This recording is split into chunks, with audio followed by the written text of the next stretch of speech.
కరెంటుకు సంబంధించినటువంటి అధికారులు సిబ్బంది కూడా ఈ యొక్క విపత్కర పరిస్థితుల్లో అక్కడ పోయి తమ సేవలు అందించడం జరిగింది. మదనపల్లిలో నుంచి శాసనసభ్యులు అదేవిధంగా సిబ్బంది చేసిన సేవలను ఈరోజు గుర్తు తెచ్చుకొని వారి యొక్క సేవలు మనము ఖచ్చితంగా వాళ్ళకు ఆ ధన్యవాదాలు తెలియజేసినటువంటి అవసరం ఉంది.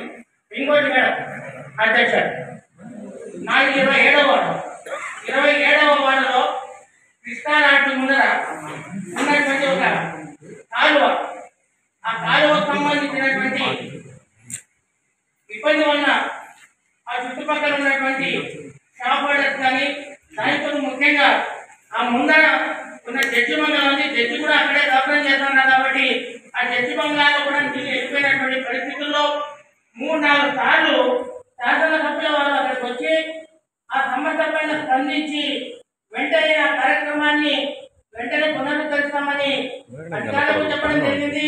అక్కడికి వచ్చినటువంటి ప్రజలకు చెప్పడం జరిగింది. ఈ నేపథ్యంలో 3 సార్లు 4 సార్లు వచ్చిన తర్వాత కూడా ఆ కార్యక్రమం పైన తీసుకున్నటువంటి చర్య ఏముంది, ఆ చర్యకు సంబంధించినటువంటి పలు రకాల నేను పెద్ద ఫేస్ చేస్తున్నాను. ఎందుకంటే ఎమ్మెల్యే గారు పోయిన తర్వాత మీరు ఎందుకు పట్టించుకోవడం లేదు, ఆయన సార్కి చెప్పినాడు, అధికారులకు చెప్పినాడు, మీరు ఎందుకు పట్టించుకోవడం లేదు, ఎందుకు అక్కడ కాలు పడ్డారు, అసలు దానిపైన ఏం ఆశించడం ఉంది. అంతకుముందు మనం అజెండాలో ఏం పెట్టాము, అది ఇరిగేషన్ సంబంధించినటువంటి కాలు అని చెప్పాము. మళ్ళీ అజెండాలు ఏం చెప్పాము, ఇరిగేషన్ వాళ్ళు కారణం ఇది అమానుషం. కేవలం 5 నిమిషాల్లో ముగించారు. ప్రజల సమస్యల్ని పరిష్కరించడానికి విజయవాడలో వరదలు వచ్చినప్పుడు ముఖ్యమంత్రి చంద్రబాబు నాయుడు గారు చేసినటువంటి సాహసము చాలా అభినందనీయము. ఆ వరద నీళ్ళలో దిగి తన హెల్త్ ప్రాబ్లమ్స్ కూడా లెక్క చేయకుండా ఇంత వయసు వాళ్ళ కోసం సహాయం. విజయవాడలో వరదలు వచ్చి చనిపోయారని అవాస్తవాలు తెలిపారు. ఒక్కరు కానీ ఈ వరదల్లో ఒక్కరు కూడా చనిపోలేదు.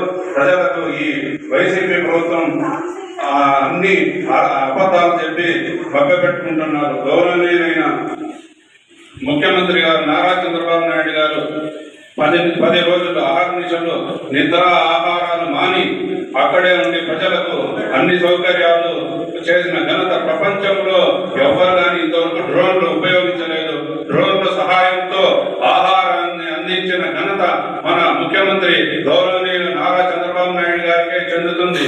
అలాగే మన మదనపల్లి శాసనసభ్యులు కూడా 4 రోజులు అక్కడే నిద్రాహారాలు మాని సుమారు 5-6 వేల మందికి నిత్యావసర సరుకులు పంపిణీ చేశారు. అలాగే మన మున్సిపల్ కౌన్సిలర్ మదనపల్లిలో ఫిట్టర్స్ ఈ మున్సిపాలిటీకి సంబంధించి ఫిట్టర్స్ ఎంతమంది ఉన్నారు మేడం?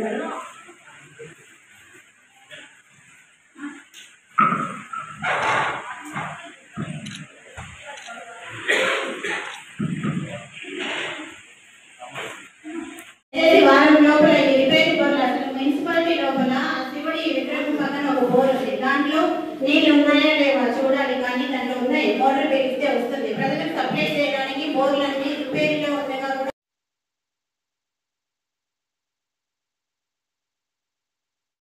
అసలు మదనపల్లిలో ఫిట్టర్స్ ఈ మున్సిపాలిటీకి సంబంధించి ఫిట్టర్స్ ఎంతమంది ఉన్నారు మేడం?